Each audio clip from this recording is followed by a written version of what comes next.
Welcome to today's video. I'm creating a series of videos to go with my book, Value Me, Benefits of Being a Highly Sensitive Professional. And this is video number 3, and we are looking at chapter 3, which is Release What's Holding You Back.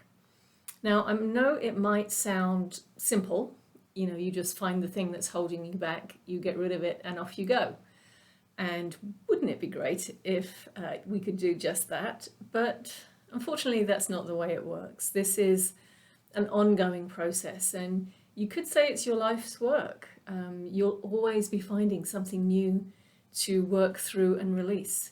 So let me read some paragraphs from the book and explain a little bit more. We are on page number 23. Since many people who are highly sensitive did not have positive childhood experiences as a result of not being understood and accepted, it's often true that they hold on to a lot of invisible emotional energy and pain, which affects everything that they do. Add to that the fact that they may have taken on other people's emotional energy and pain, and it can all become very confusing.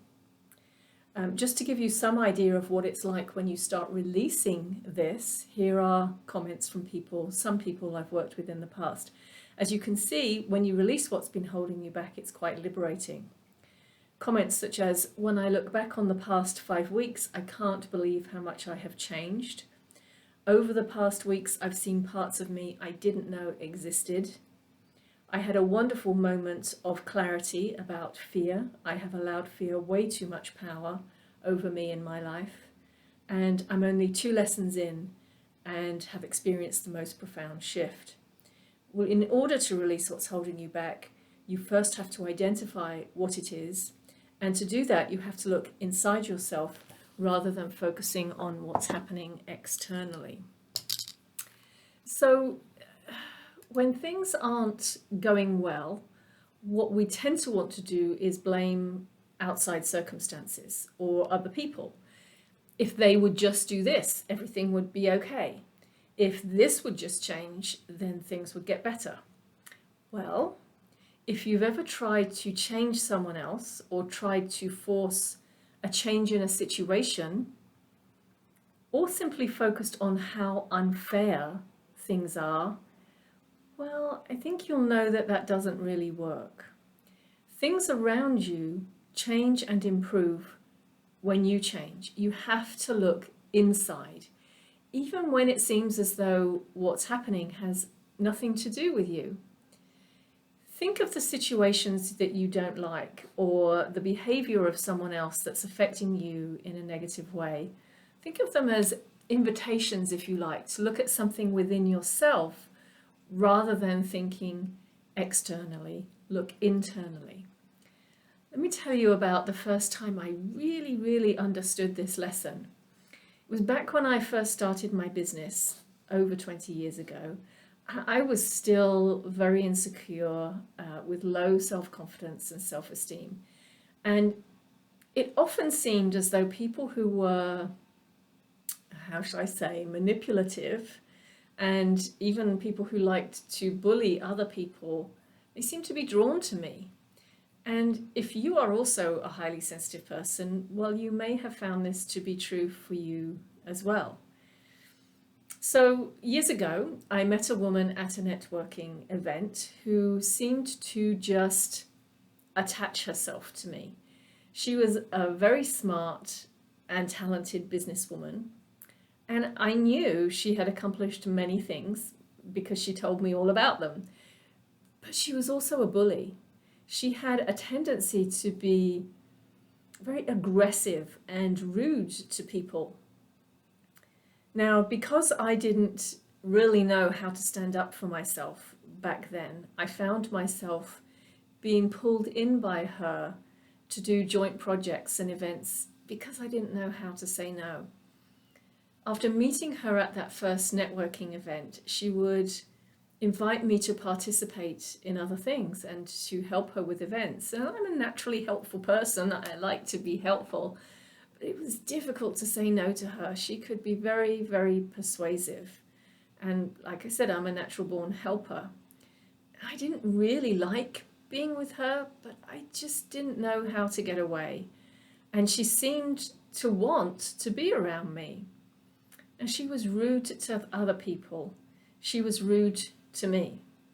I remember when I was helping her to organize a particular event, she left a voicemail for me one time where she just launched into a tirade of criticism and meanness. You know, the kind of thing that just makes you feel sick to your stomach when somebody's talking to you in that way. And when my husband heard this, he just couldn't believe it. He told me what I already knew, and that was that I had to get away from her, but I honestly didn't know how. Now, I did have a concept of the fact that when you are around difficult people, that they are in some way reflecting back to you something about yourself. But I couldn't, for the life of me, think what it was about me that she was showing me that I needed to look at. So I spoke to a good friend who was also a very talented therapist, and I explained this to her. I said, I understand that she must be showing me something about myself, but I can't think what it would be, because I would never treat anybody like that. I could not be mean to someone or bully them. What could she possibly be showing me about myself? And my friend very gently said, no, you wouldn't treat anyone else that way, but you are very mean to yourself. You're very hard on yourself, and you don't speak kindly to yourself. What she said stopped me in my tracks. I had not thought of this, and I certainly didn't want to hear it. I didn't want to see it, but I had to acknowledge that she was absolutely right. I was a bully. I was mean, just not to other people, only to myself.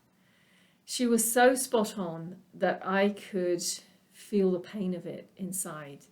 Have you ever felt that? You know, when someone tells you something that you don't want to be true, but you have to admit that it is. So I decided there and then that I would change things and that I would start being kinder to myself. I would no longer treat myself that way. That I would learn to respect myself. And this is what I needed to learn. This was what this woman was showing me. And once I got this, I didn't need to figure out how to stand up to this woman or how to get away from her. In fact, what happened next was quite amazing.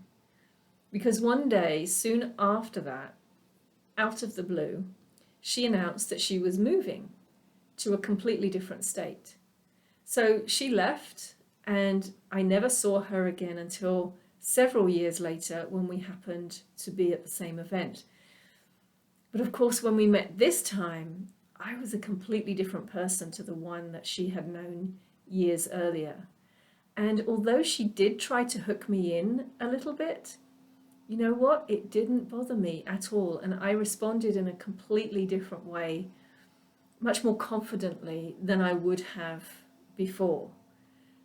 I just wasn't affected by her, and that felt so good. As difficult as she was, I consider her to have been one of my biggest teachers. Even though it was very difficult for me to deal with her back then, I am grateful for the lessons that came from those experiences. I learned to be kinder to myself and to treat myself with respect. And as I do that, well, then I find that other people do too. I don't tend to attract those bullies anymore, or if I do encounter them, they don't stay around me for long. And this was one of the things that was holding me back then. And to change it, I had to look inside and change myself. Then once I changed myself, that's when my external situation changed. And this is why you want to be willing to identify and release what is holding you back. And there will be different things at different times, but as you do this and get used to doing this, you will get to experience the magic that happens as you let go of those obstacles. You don't have to try and force change. You simply have to let go of what's been going on inside you. So chapter 3 is all about releasing what's holding you back, and we will actually talk about this a little bit more in a later chapter. Until then, if you want to read the book, it is available on Amazon, and I will see you next week to discuss another chapter.